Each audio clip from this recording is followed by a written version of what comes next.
Idle games are nothing new. I mean, Cookie Clicker, 10 years ago, it was the new big thing. And in recent times, idle games have only grown in popularity. From games like Raid Shadow Legends, which is a idle game, and AFK Arena. Two huge games that have had huge ad campaigns on YouTube. I mean, when people say, and this is sponsored, and then they hit you with the Raid Shadow Legends, most people know about that game if they watch YouTube. And today I am talking about a novel called My Idle Gaming System. But before we begin with the review, just take a moment to like, subscribe, maybe even comment. I'm just another reader, and this is another novel from the author Adui, a author I still cannot pronounce. It'll be on screen. And he publishes works on web novel. And let's talk about these two similar novels. My Idle Gaming System, I will abbreviate as MIGS because it's quite the mouthful. And Infinite Man of the Apocalypse, I'm just gonna call Apocalypse. Let's get that sorted so I don't have to say those two, somewhat of a mouthful of a name for those novels. So, Apocalypse and MIGS. These two novels take place in the same universe. It is a sequel that is not a sequel. Only do they take place in the same universe.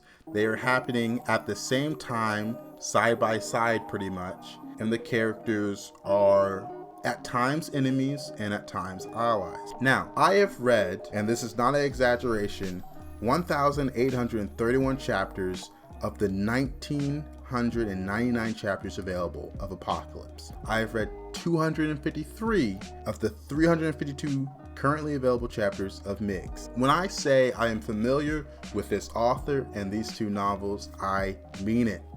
Now, I have already reviewed Apocalypse, and I have described that novel as an 8 out of 10. I know it's bad, but it's a fun roller coaster of a ride. MIGS is something similar. Now, before I go any further, I do want to say that there are going to be spoilers for both Apocalypse and MIGS. It's just not possible to talk about this novel without spoiling a little bit of Apocalypse and a lot of MIGS. So let's get into it. First off, I want to talk about the personality of our main character, Noah Eckert. Now, you may notice same name or first name as the main character of Apocalypse, Noah Osmont. And that is explained in the work, but basically, I'm going to give a kind of huge spoiler for Apocalypse.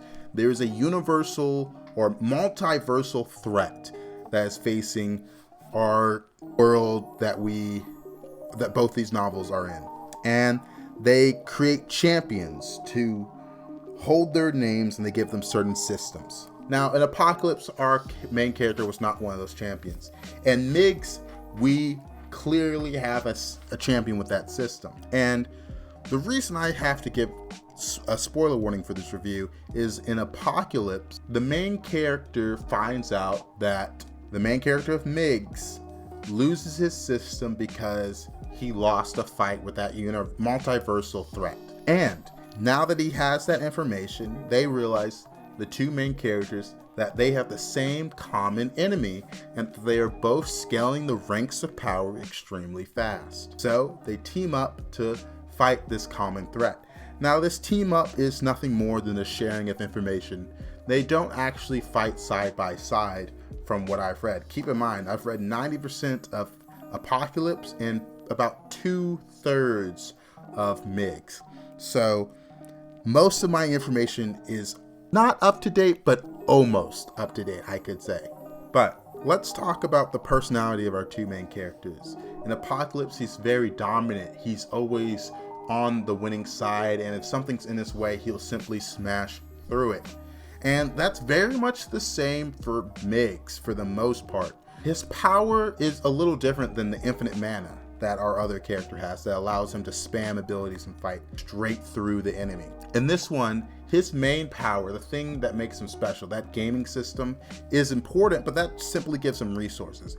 His main ability that makes him so much more unique than our other main character is he can control other characters in the novel like they're puppets, pretty much. Puts them under the control, under his spell, and he's basically creating slaves. Now, Does our main character acknowledge that this may be unethical, evil? A little bit, but he pretty much just says, I won't be bothered by it, which I have no complaints about. It's kind of something that comes with the territory, because with these idle games, Raid Shadow Legends AFK Arena, which this novel is clearly taking inspiration from, you control a group of characters to go out and fight for you, basically. Now, if you haven't played these games, that may seem weird, but that's kind of how the game makes money, because you have to buy these characters. So the author's clearly taking inspiration from that. So I'm not looking at them so much as slaves, but more so they're people that are there just to fight for him and serve that purpose. They have no really personalities sometimes before they're mind controlled. Sometimes he'll do it in large groups. They're pretty much just numbers for him to be like, yep, this is how many people I have working for me. That is his main ability. And in many of these idle games, there are different systems, different ways for you to get more resources through like a main central area. And the same is said for this novel. So that's his power, the thing that makes him special. Next, let's talk about the way he traverses the realms of power. So the way he traverses the realms of power is a little different than the Apocalypse, because in that novel, although it's fast, it is much slower when compared to Mig's early development. Because keep in mind, that novel is almost at 2,000 chapters. This novel is at about 350 chapters, and they're pretty similar realms of power from what I've read.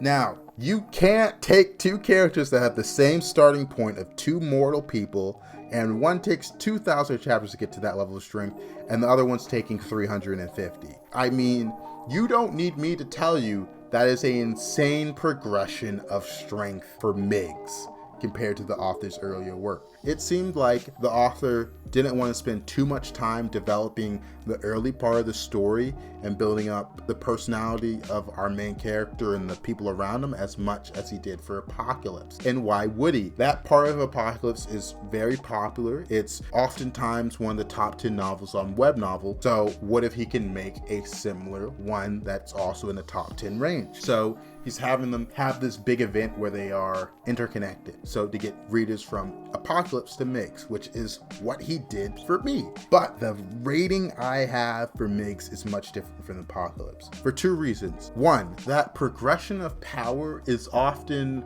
the fun part of these novels. In solo leveling, seeing him go from weak to strong, or any cultivation novel, which are usually very long, it is quite fun just to see them power up and see them fight those enemies along the way. This novel is very self-aware that it's going fast. There are even times where the main character would say, where other main characters in novels may wait for their enemies to come to them, wait for them to fight you while I was weak, I'll just hide and let my idle gaming system increase my strength by leaps and bounds, and I'll just go and fight them before they have the chance to respond, which he does do multiple times.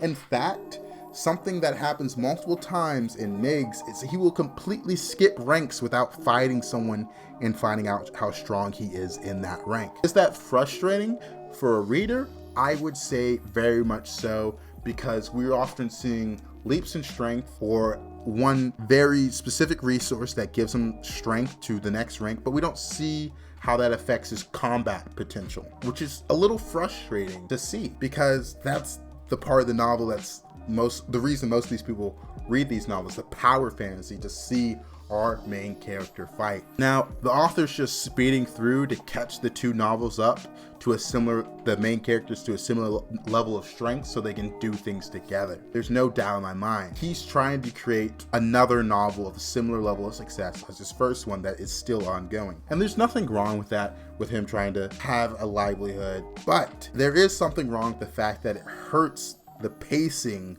of Miggs a lot. We have very little time to get acclimated to a setting, because when you scale the realms of power, you can't stay on one planet, you can't stay in one area for too long. When you scale it so quickly, we are very often thrust into new areas where we have to be introduced to new characters with new levels of power that will simply be overcame very quickly, and that is a little frustrating to see and read. Where Apocalypse feels like a roller coaster that is fun to ride, Migs is more of one of those stories that it goes straight up and then just drops. We've all seen those kind of rides where the excitement is very short-lived because it has to go on to building up strength for the next arc very quickly. While I do like this author because I've read over 2,000 chapters from him, I have to say Migs is a bit disappointing. Of the 253 chapters I've read, it seems to be trying to replicate Infinite Mana in the Apocalypse, I'm going to say the full name because I'm at the end, success so much that it fails to create its own success. And because of that,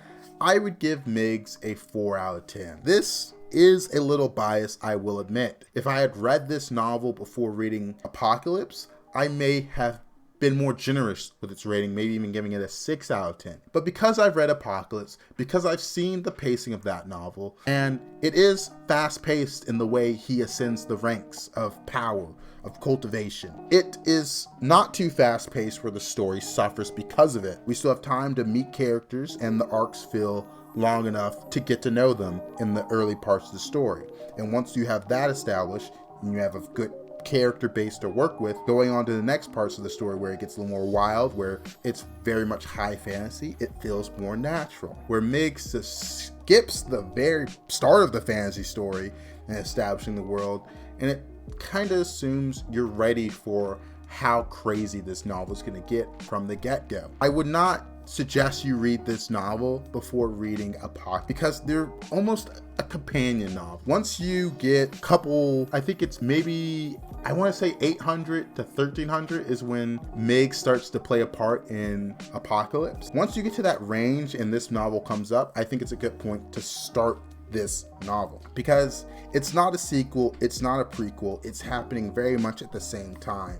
There are times where I was reading both novels at the same time where I'm like, do I want to read, as the author released new chapters, do I want to read both of them at the same time so I feel like it's more interconnected? That's kind of what I felt like I was supposed to do, and I could see how that would affect this novel's ranking to where it may come up to a similar point of Apocalypse. And I think that's a very nice business strategy from the author. But as I've said previously, the novel is about a 4 out of 10 because of how fast-paced it is. Now, that's not to say it doesn't have its own merits. Is the novel exciting at times when our main character, who we know is super overpowered, confronts these opponents? Yes, it can't help but be exciting.